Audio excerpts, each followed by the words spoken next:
نوکرۍ شته، نه سکول جوړېږي، نه هسپتال جوړېږي، هېڅ شی پر نظر نه راځي. خو دا یو روډ دی او دا هم راته وران شي، نو څه به کوو؟ دا داسې شی شو، دا خو څه شی نه شو. نو دا دیر ته تاسو وګورئ د دې وزیر اعلی نه خصوصي پیکج راوړئ، خصوصي پیکج راوړئ او دا که ځان مخکې بوتلل غواړئ نو په خصوصي پیکج راوړئ. دا ډیولپ دا زموږ سره د سواد خلک نه غواړي چې دلته کې ټوریزم کامیاب شي. السلام علیکم، کو شیخ ابو سعید یم. دا ټیم په کوز بازار واړی کې موجود یم. څنګه چې تاسو ته پته را په کوز بازار کې دغه روډ ته تاسو یې نه دغه مختلف دا دوړي دي او دغه کنډراتو کې بدل شوی دی. موږ ډېر زیات وکتل چې دلته کله باران هم وشي په دې روډ باندې یو سیلاب ولاړي ته به وایي چې دا چېرته یو نیر راوتېری. د دې ځای کومه مشران دي د هغو سره به خبرې کوو. ملک صاحب دا راته ووایي روډ راغی کتلی شي یوه دوړه ده، کو باران شي نو دلته ډېر زیات ډنډان ولاړي ته به وایي چې دلته یو سیلاب راوتېری. موږ سوچ وکړو په دې باندې پوره 2-3 ضلعې پرتې دي، 2 چترال یو دی زموږ ډېر دی.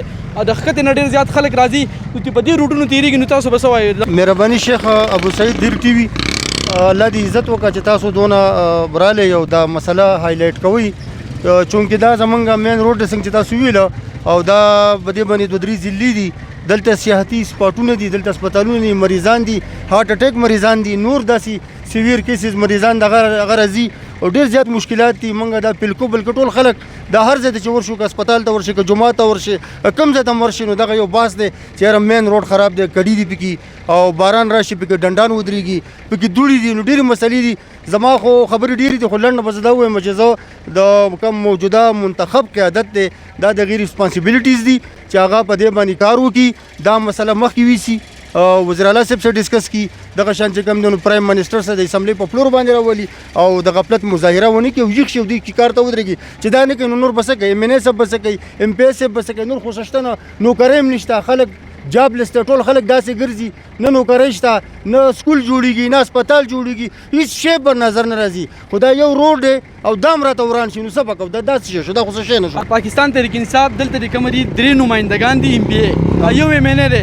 مخکې به زموږ د دیر خلکو ډېره مطالبه کوله چې دلته MPA د یوې پارټۍ دی، MNA د بلې دی. آیا اوس خو د PTI هغه MPA ګیان هم دي، MNA هم دی، نو هغوی ته به تاسو څه وایئ د دې روډ په حواله باندې؟ بس هغوی ته دا خبره کوم چې څنګه تاسو وویله چې لکه چیف منسټر د دیو دی، دا د صوبې د ټولو نه غټ چیف ایگزیکټیو دی، وزیر اعلی دی، لکه دغه څه خو کافي اختیار دی. لکه پکار ده دا حق جوړېږي چې لکه د برسر اقتدار پارټۍ پروینشل بیس باندې برسر اقتدار پارټي ده، مطلب صوبایي منسټران هم دي او دارنګې چیف منسټر هم دی. نو دا خو د هغې ریسپانسبلیټي چې هغه په دې باندې کار وکړي. لکه دوی به څه کوي؟ خلکو له اوټ ورکړی دی او دومره اوټ یې ورکړی چې په پیټو کې نه ځایېده.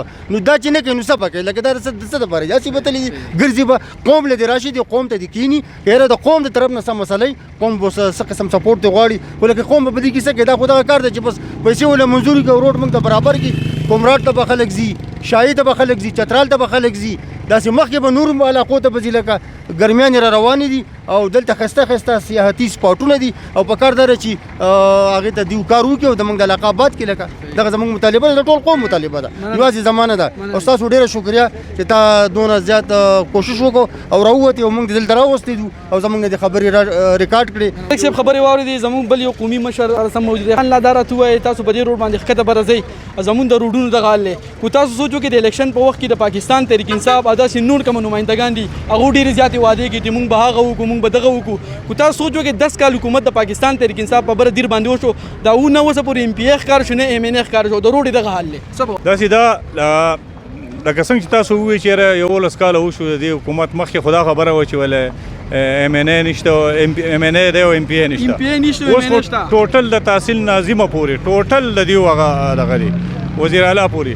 زه خو دې منتخب نمایندګانو ته دا خبره کوم چې تاسو خدای لپاره تاسو ګوره که په سواد کې خو هلته د نورو پارټو پکې کسان شته، هلته منسټران شته په فیډرل ګورنمنټ کې، هغه چېرته څه راوړي؟ نو دا دیر ته تاسو وګورئ د دې وزیر اعلی نه خصوصي پیکج راوړئ، خصوصي پیکج راوړئ او دا که ځان مخکې بوتلل غواړئ نو په خصوصي پیکج راوړئ. دا ډیولپ دا زموږ سره د سواد خلک نه غواړي چې دلته کې ټوریزم کامیاب شي.